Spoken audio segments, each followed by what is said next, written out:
আজকে চিকেনের একটা নতুন রেসিপি ট্রাই করলাম। তো হ্যালো এভরিওয়ান, কেমন আছো সবাই? তো প্রথমে চিকেনটাকে আমি আদা রসুনের পেস্ট, কর্নফ্লোর, নুন, গোলমরিচের গুঁড়া, চিনি আর সয়া সস দিয়ে 10 মিনিটের মতো ম্যারিনেট করে রেখেছি। তারপর ওই চিকেনটাকে একে একে তেলে ফ্রাই করে তুলে রেখেছি।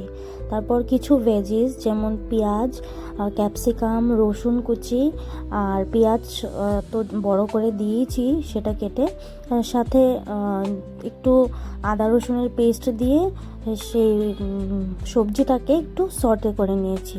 তারপর একে একে red chilli sauce, green chilli sauce, soya sauce সব কিছু দিয়ে সুন্দর করে এটাকে ভেজে তার মধ্যে চিনি, নুন পরিমাণ মতো দিয়ে চিকেনটা তুলে দিয়ে অল্প টাইম ভেজে নামিয়ে নিয়েছি।